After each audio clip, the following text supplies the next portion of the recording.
Hey folks, Larry Winget here, the pit bull of personal development, and I'm back with another Ask Larry Anything YouTube video.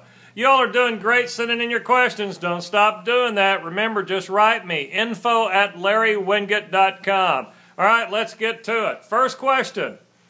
Thanks, Larry, for taking your time to answer any question. I appreciate it. Thank you for saying that. I work in marketing and media with my own agency, and although very successful, many times I struggle to make myself heard and understood in presentations. I know so many others in this industry that can sell anything simply because they have that knack that everybody just takes their BS for granted with no questions asked. I, however, seem to have the knack to always be confronted with one person that questions me or my work. How can I change that and become the guy whose words make the sun rise and set with no questions asked? Well, you're not a good communicator. That's it. You think you are.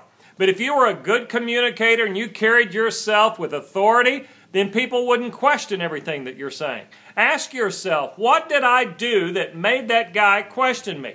Did I not say it with conviction? Did I not say it like I knew what I was talking about? I'll tell you right now, as a guy who speaks for a living and has to sell his ideas, I have to act like I know what I'm talking about. I have to know what I'm talking about. I have to say what I have to say with authority.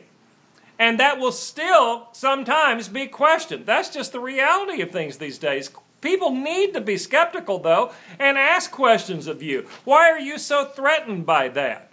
The point is, you're probably not communicating well. You're probably not knowledgeable enough in what you have to say that you won't leave any room for doubt in your presentation, and you're threatened too much when people question you. Instead, look them in the eye and say, thank you for that question. I'm sorry I didn't make myself clear. Now, here's the answer. And do it with authority. All right, next question. I used to stress out over small things, but I'm getting better at that. But some things still just flat stress me out to the max. I admire people like yourself and others that have reached a high level of achievement. Thank you. They seem to be able to handle large challenges without losing their freaking minds over it. Is that a skill you develop? If so, what habits can you recommend to not let things rattle me as much? All right, let's talk about stress. And I've written about it in most of my books. And you need to go read my books because I deal with the topic of stress quite a bit, especially in Shut Up, Stop Whining, and Get a Life. All right, here is the deal about stress. Stress comes from knowing what is right and doing what is wrong. Again, stress comes from knowing what is right and doing what is wrong. You get in these situations and you know what you need to do about it. Instead, you're hesitant, you're afraid, you're concerned about what people will think, or you're just flat-ass scared. I don't know what it is, but you don't take the appropriate action, and that's what's causing the stress. When you get yourself in a situation, and all of us, I don't care how big you are or how much you've achieved, we all run into challenges from time to time that make our heart beat a little hard. The key is not to give in to those things and remember some basics. If you can control it, step up and get to work. If you can't control it, realize you can't control it and move on. You're not going to be able to do anything about it anyway. But when it comes to stress, take a deep breath and say, what can I do about this right now? Again, what can I do? What can I take action on? What steps can I take? A couple of pieces of advice. Write it down. Problems, challenges, things get smaller when they're written down. They're not near as scary.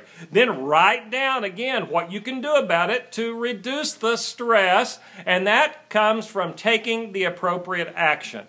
Very, very simple, not always easy to do, but very, very simple steps to start to control the stress that you're going through right now, which you don't have to go through.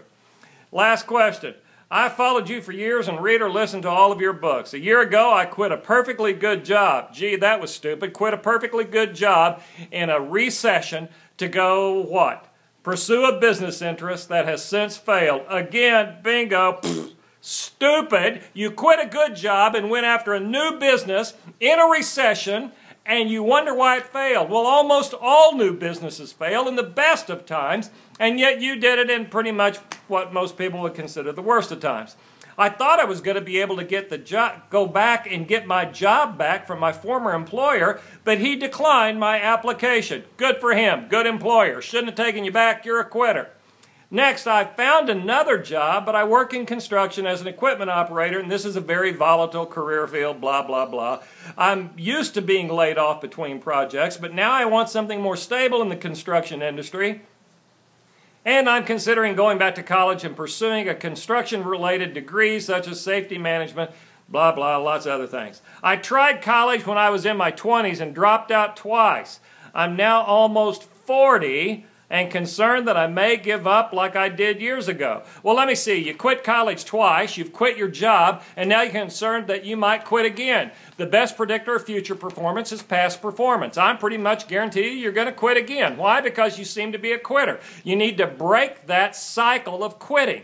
You need to decide that something is worth sticking with and just stick with it. Oh, well, it gets tough. Well, big wham. Stick with it anyway. Your problem is that you don't know what commitment means. When you give your word, you keep your damn word. I don't care how tough it gets, you stick with it. How many people have you put at risk? You probably have a family that relies on you. You have bills that need to be paid. You have commitments that you need to become committed to. Get committed. Let me tell you what, you're not risking enough probably. You don't have as much to lose as you probably ought to lose. And so put yourself on the line once. For the first time maybe in your entire life. And when you say you're going to stick with it, by God, you stick with it. Why? Because you said you would. You give your word, you keep your word. Stop quitting things. All right, folks, that's what I've got for today. Thanks so much.